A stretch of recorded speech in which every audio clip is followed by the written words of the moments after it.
Siaran kata kita, radio kata kita. Radio Kata Kita.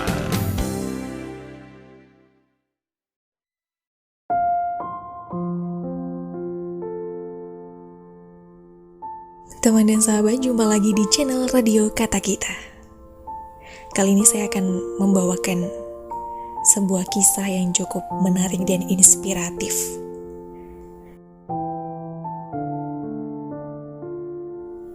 Datang dari atlet difabel yang penuh dengan prestasi.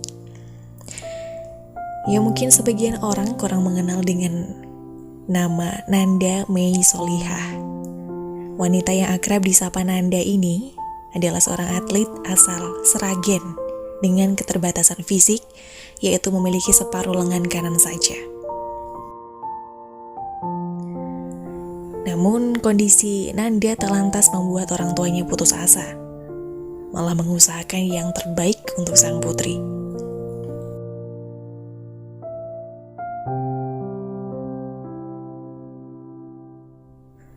Tidak seperti penyandang difabel pada umumnya,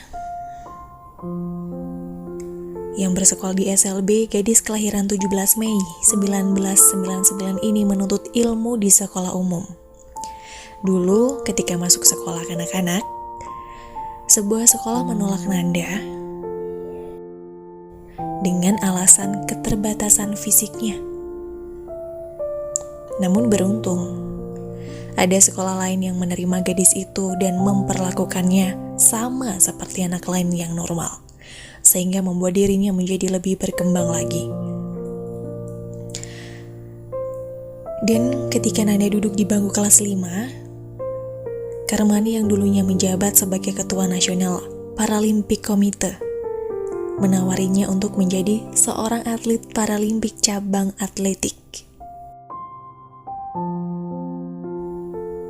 Meskipun awalnya merasa ragu, dorongan semangat dari sang ibu membuatnya membulatkan tekad untuk menjajal kesempatan itu. Dengan penuh semangat dan pantang menyerah, Nanda terus meningkatkan kemampuannya. Usaha yang dilakukannya pun membuahkan hasil. Buktinya dia pernah mendapatkan 3 medali emas pada ajang ASEAN Para Games 2015 di Singapura. Dan pada tahun 2017, dia juga berhasil menyabet 3 medali emas di ASEAN Para Games yang diadakan di Malaysia. Kisah ini saya kutip dari salah seorang penulis yang bernama Erisa Resti melalui website kepogaul.com.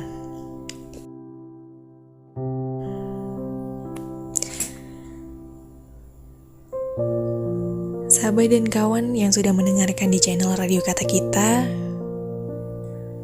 ada satu kisah inspiratif lainnya yang datang dari Stephen Hawking. Siapa sih yang gak kenal Stephen Hawking? Beliau adalah seorang ilmuwan asal Inggris yang lahir pada 8 Januari 1942 dari pasangan Frank dan Isobel Hawking. Stephen Hawking merupakan anak pertama dari 4 bersaudara yang tumbuh besar di kota Alban, London.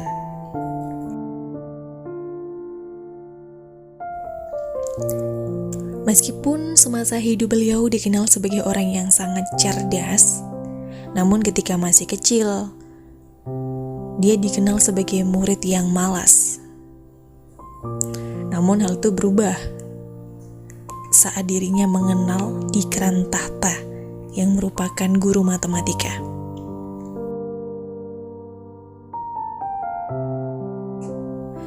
Hawking sangat mengagumi Mr. Tahta ini karena dia bisa membuat pelajaran matematika yang begitu membosankan menjadi menyenangkan. Dan dari guru itu pula, dia terinspirasi untuk menjadi seorang guru besar matematika di Universitas Cambridge.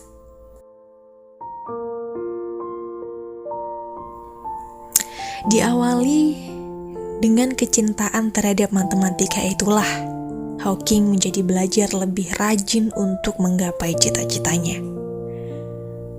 Dengan bantuan dari gurunya Mr. Tata, beliau juga berhasil merakit komputer menggunakan bagian mekanik jam, papan, kabel telepon yang sudah tidak terpakai, dan banyak lagi komponen daur ulang yang lain.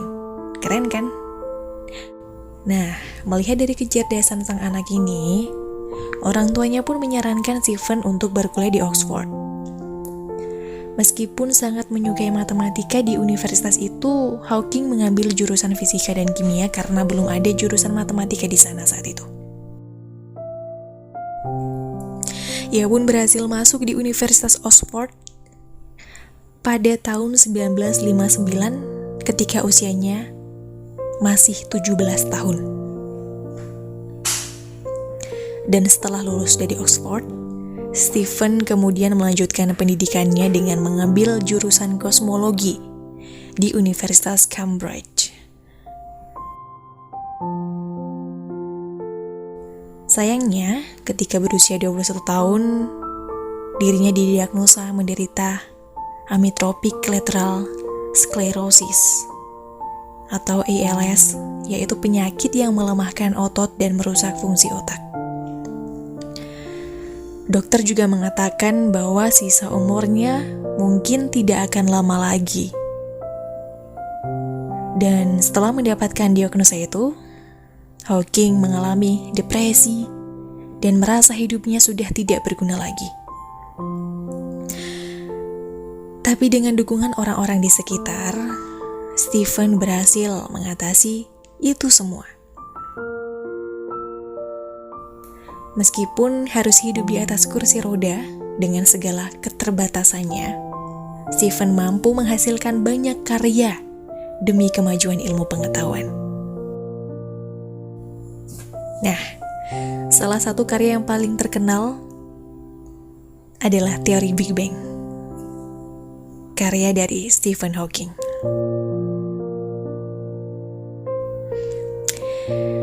Itu tadi kisah-kisah inspiratif dan motivasi untuk teman dan sahabat dengarkan.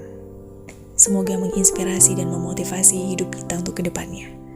Terima kasih sudah mendengarkan di channel Radio Kata Kita.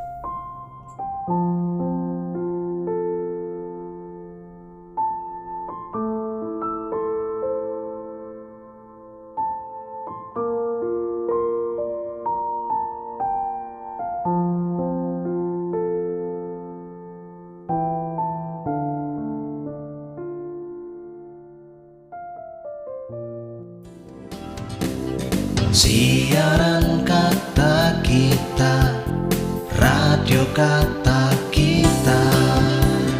Radio Kata Kita.